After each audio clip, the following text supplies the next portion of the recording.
Hey, what's going on, everybody? Welcome to another episode of the Mind Your Marketing Podcast. Today on the show, we have the founder and CEO of CreativeX, Anatasia Leng, joining us. She brings a wealth of experience. She was at Google, then she co-founded the company Hatch, went on and created CreativeX. We get into a conversation really about progressing as a leader as your company starts to scale and some of the challenges that come from that and how she's handled them as a leader. So I think if you're in a leadership position, maybe at a startup, and your company's growing quickly, this will be the episode for you. Before we get into that, though, as always, we put on this show here at Cave. We're an agency that helps brands tell their story predominantly through social media first. So if you're feeling like you need a little pick-me-up on the social media, head over to cavesocial.com, hit that contact us. We'd love to chat. All right, sit back, relax, enjoy this episode.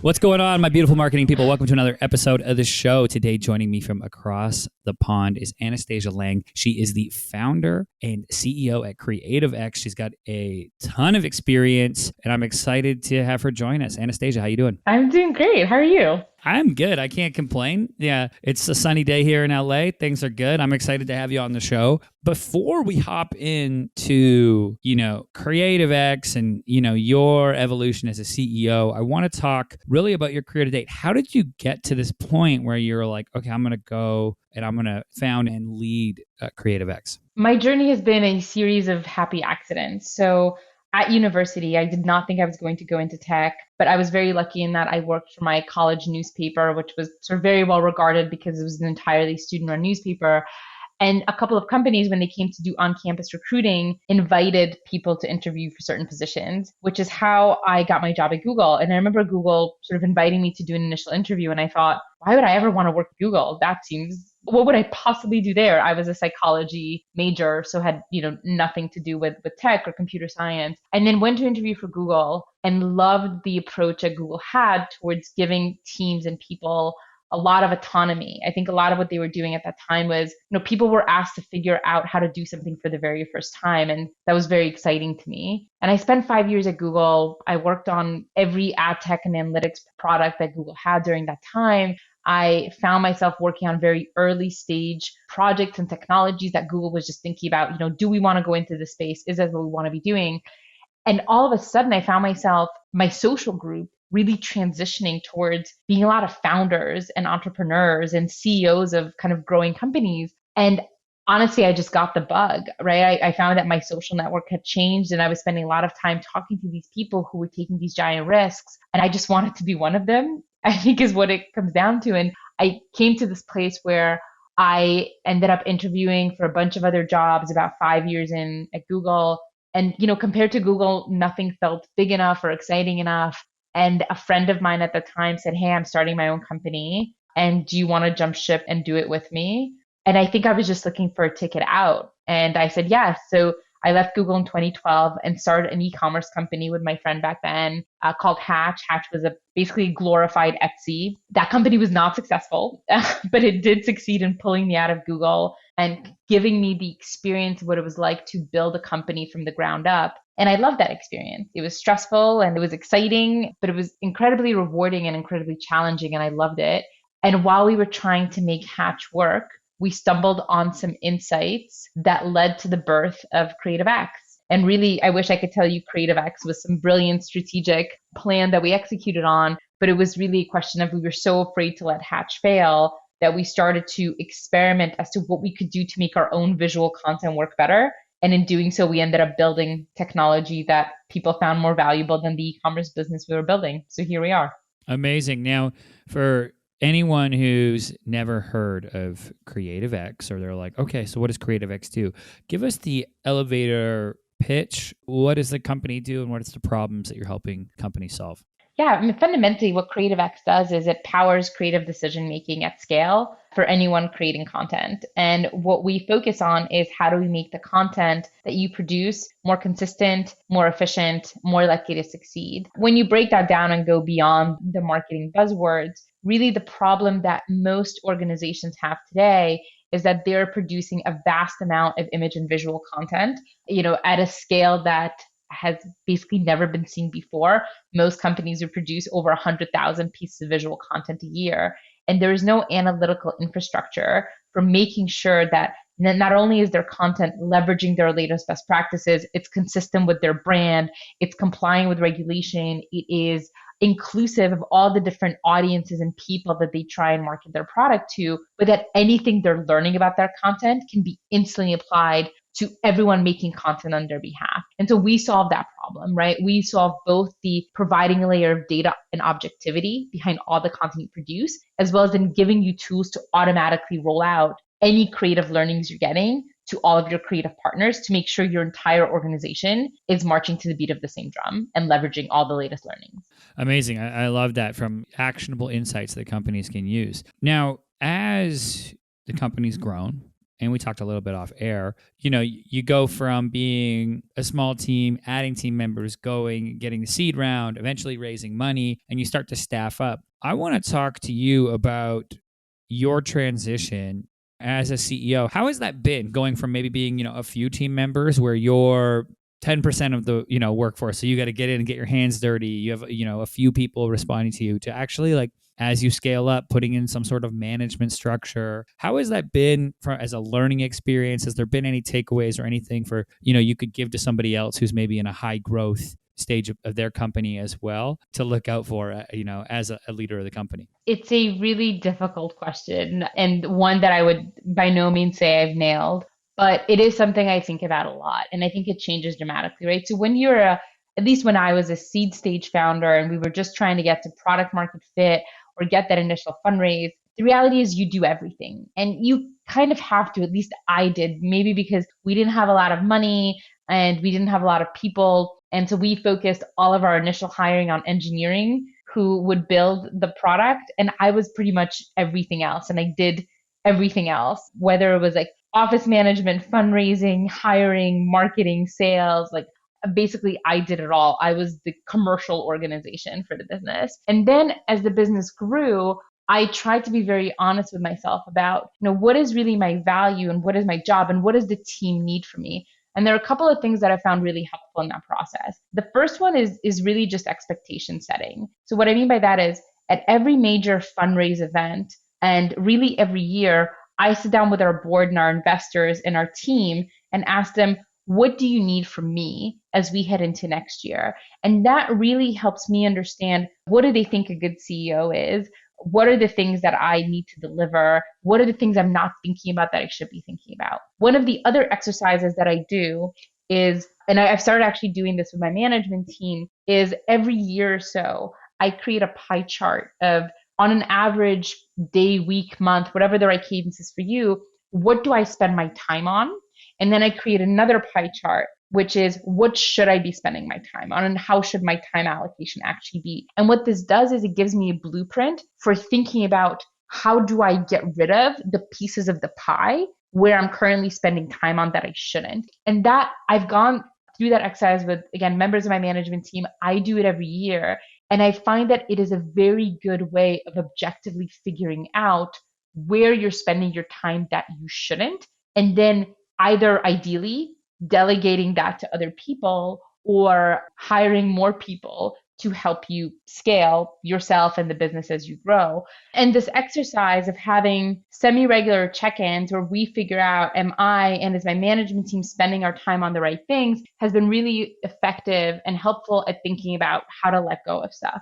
The last thing that has helped in this has been really just a mind shift of what delegation means. And what I mean by that is, I'm fundamentally a doer. I love doing things. I get value from checking things off lists and getting things done.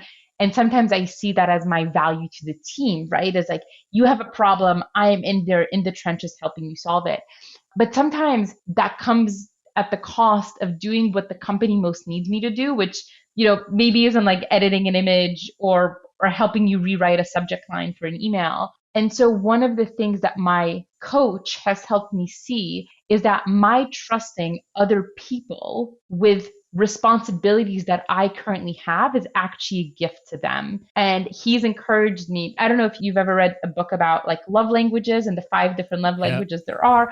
Long story short, I actually have a Post-it on my computer which asks myself, which of the things that I'm doing is a gift for someone else? And the way that I think about it is in the early stage, a lot of the things you're doing are very true reflections of what it's like to start and build a company. And the people who join CreativeX should be the kinds of people who want that true insight. If I ever want to do this, I want to make sure I've gotten a true crash course in what it's like. So my shielding them away from stuff, which I previously saw as me doing them a favor, I think in many cases, was actually a disservice because I was keeping them from seeing what it was really like, but B, also not entrusting them enough to do some of the things that I was doing. And I'm actively trying to change my mindset. It's interesting. There's two parts of that that I think are really, really good to look at. One, this idea of delegation and, hey, do what you're great at, and don't do what you shouldn't do. But where I find a lot of entrepreneurs, myself, we get sucked into, okay, we know we should do value add tasks. We know we shouldn't do value negative, but it's value neutral tasks to the business where we get sucked in because you're like, well, I can do that. And then it's looking at, I like the way you framed it is, okay, I can do this, but it's a gift to somebody else who's actually, that's their best part, or that's what they add to the business is that ability. So it's like giving them more exposure, more responsibility, and really building a stronger team culture, especially in those startup days. But I really like that. And that's something,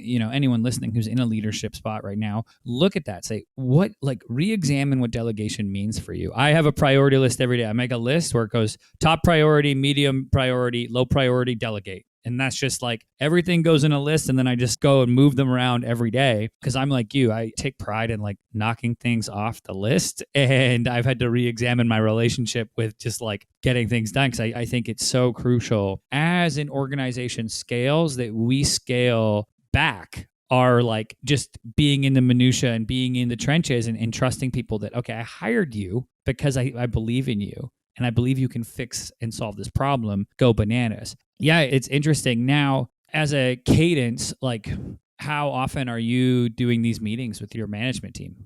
So I check in on overall health and happiness of every individual on my management team once a month. And then I check in health and happiness of every individual in the company once every 3 to 6 months. And I like to do that personally, even though I expect that my direct team is having conversations with their, team on a more regular basis. But I think sometimes, I like to make sure that I'm the fail-safe. If there's something for whatever reason you're not comfortable saying to a manager, like I want to make sure that at least someone is listening and hearing that feedback because that's very important. And it keeps both sides honest. Like feedback shouldn't just flow top down, it needs to flow bottom up as well. And then, for other use cases, it sort of depends on where you are on that happiness scale. So when I hear someone is sort of an 8 or 9, then what I hear is, yes, you are doing things that are strategic, that are helping you get to where you want to go in your career, that you find rewarding, etc. If you're at a lower level of happiness and job satisfaction, and oftentimes job performance, because these things really do tend to go together, then I think this is where the pie wheel becomes a really actionable tool for us to think about, okay, why? Why is that? And start stripping things away one by one to think about, is this improving? Is this improving your performance? Is this improving the way you feel about the company, et cetera, et cetera? I think fundamentally what I have learned the hard way is in most cases, if you hire people well and you hire accountable, responsible people, if they're not performing well at their job, there is either some sort of extraneous factor that's driving that low performance. They are not in the right job.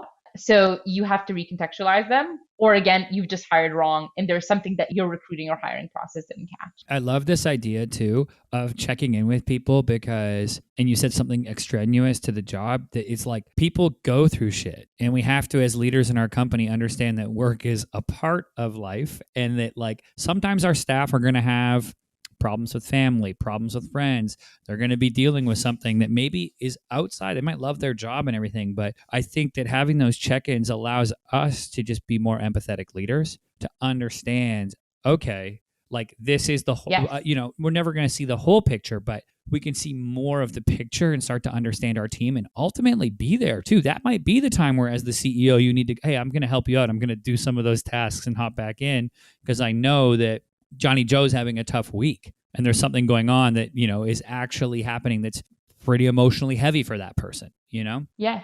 Yes. And I think what has been tricky for us, and we take a lot of steps to try and change this, is we have a lot of what we call big company converts who work at CreativeX, meaning people who have worked at, Google, Facebook, Microsoft, et cetera, who come here. And this idea of being very transparent with your manager or your boss or even sort of the CEO is something that they feel like is a trap, right? And they're like, oh, but I can't really tell you what I think because you might use that against me. And that's not at all our company culture. And so we've built it into our values. We emphasize that sort of throughout onboarding and multiple times throughout. We try and reward people who are actively open and critical of the company and helping us improve. But it does require sometimes for newer people who come in, a little bit of changing existing patterns where they feel like they can share those things without being penalized or in a way that will never be used against them. That's creating a safe place, right? And truly creating a safe place. I think there's a lot of organizations that talk big game and then just don't back it up, and they do weaponize things towards their team that have been shared or criticisms. And it's really important for us when we're in leadership positions to know, hey, our words matter, but our actions matter even more. When our team comes and does tell us they're having an issue, or hey, that client is being overtly rude to the team or aggressive, and when we say, hey, we don't work with assholes is like one of our things. Okay, well, I need to get rid of, if that client is truly verbally abusing my team and I let that go on, sure, I put down our values, but we don't live them. So it's like having it and being checked continually, I think is healthy. And then, living those values to walk the walk. That's ultimately what we have to do, right? Absolutely. Yeah, absolutely. It's funny that you say that because we've recently had a very similar experience where we have talked about internally, when is it okay to fire a client? And we have come to the same conclusion that, money is not worth someone getting verbally put down and constantly condescended to, because ultimately, look, I love this company and I love what we do, but it is just a job. And I will not be comfortable if we have teammates who are in a place where their emotional or mental well-being is at risk due to, a terrible client. What was fascinating about this is I talked to some of our board members about this, and they had asked me, hey, what are you spending your time on and sort of what's keeping you up at night? And I mentioned this use case with a client, and they said, fire them. In the same way that they can choose not to renew with you, you can choose to fire them. And that was actually really empowering for me. And I was like, yes, we can do this. And that's great. It's something that gets easier when you do it and you realize that the Pareto principle truly was there when you're like, oh, you were 20% of the revenue and 80% of the headache. And you start to cut that out from the organization and you go, oh, this is just like healthier, because to your point, it's just a job. And I say that too. I'm the owner of Cave and, we're an agency. But when real things start happening in the world, I always tell my team, like, hey, it's not that serious. We're just making Instagram posts. Like, it's like, go to the doctor, go to your thing. Like, just, it's really, I don't want this to be a stressful place. We're on, like, it's just having that kind of check, or at least that's my philosophy on it, to understand there's more to life than creating the next best advertising campaign. It's part of life and I love it. But I think that having that balanced perspective on what it truly is really helpful, because it allows you to make those decisions, I think, a little more swiftly, to be like, all right, we're ending this engagement with the client. Like, it's no longer, this is not helping the company and the company that I want to build as the CEO, right? No, I'm not beholden to like some 3 levels of management now that I'm like, oh, well, if I fire the client, then I got to answer up the chain and justify my decision. Like, no, you're the CEO. I'm the CEO. We can do this. We're allowed to create the company we want to have. And I think it's good to have those kind of like rebalancing acts sometimes to just remind us, like, it's okay to get rid of some toxic clients. Yeah, on that note, I've been spending a lot of time thinking about what does my role mean now, and what does being good CEO mean now versus what it meant up until now. And this is as part of this exercise of, what do I spend my time on? What should I be spending my time on? And one of the things I'm realizing is that now that our company is hitting 50 people and growing kind of quite fast beyond that, I'm letting stuff go so I can focus on more of these issues of kind of macro well-being and team culture. And I'm actually really enjoying that, because it's, before, the way I thought about making impact was I spent a lot of time with each individual on my team and all of that, but obviously that doesn't scale. Like, if I had one-on-ones. I could spend my entire job basically just having one-on-ones with everyone in the company, and it just doesn't work, right? And so one of the insights that we had is, startups are an intense environment and we tend to hire hyper-productive people, but we want those people to stay around for a long time. And so we consider ourselves long-term greedy versus short-term greedy, where like you come in, we burn you out after a year and send you packing. And so one of the changes I got to roll out recently was moving the entire company to a 4-day work week, which was really incredible because it allowed me to think about, again, how do we live and breathe our values? One of our values is working for outcome and not for hours. So we try to be ruthless in how we prioritize, try and really question like, why are we doing this and what is the impact this will have?